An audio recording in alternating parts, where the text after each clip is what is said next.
नर्मदे हर. सरदार सरोवर डॅममधून निघालेला हा मुख्य कालवा आहे. आता सकाळचे 7:10 झालेत. तसं आजची परिक्रमा यात्रा पहाटे 6:30ला सुरू झाली आणि पुढे झाडी मार्ग आहे. त्यामुळे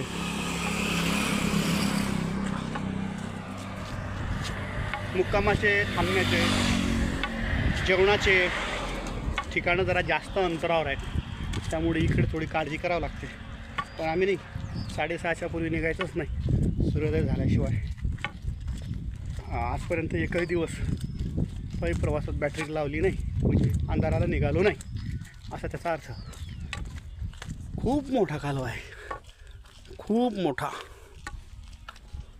कालवा आहे. कमी जास्त 250 मीटर रुंद आणि खोल किती असेल ते नर्मदा मैयाला माहिती. नर्मदे हर. नर्मदे हर. सकाळचे 8:30 वाजले आणि इथे पोचलो आम्ही नाणी अंबाजीच्या प्रवेशद्वारावर.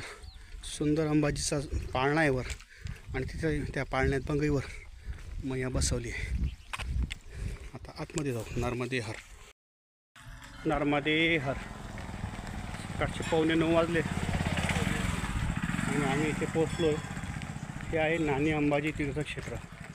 गुजरातमधील पहाडीमध्ये सुंदर असं नाणी अंबाजी अंबेदेवीचं तीर्थक्षेत्र आहे. भरपूर भाविक इथे येत असतील, त्यामुळे ते हळ, नारळ, चुनरी अशी दुकानं आहेत. भरपूर प्रमाणात इथे या ठिकाणी लोकांची वर्दळ आहे. आणि हे आदिवासी क्षेत्रातलं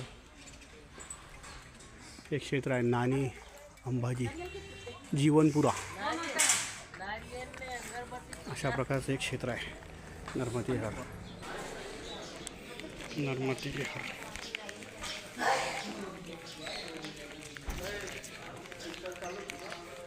दादा गुरु येणार आहे, बरीच तयारी झाली इथे. नर्मदे हर. सुंदर तीर्थक्षेत्र आहे. यज्ञकुंड आणि छोटीशी अंबाजीची मूर्ती आहे इथे, पण महत्त्व खूप जास्त असल्यामुळे इथे भक्तांची आरास लागते.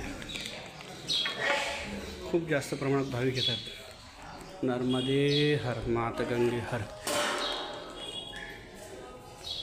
अंबाजीचं क्षेत्र आहे. नर्मदे हर.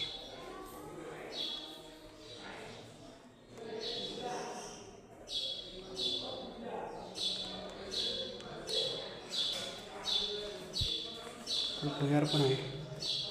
तळघरातील दर्शन आहे बहुतेक. हो, सुद्धा दर्शन आहे. नर्मदे हर.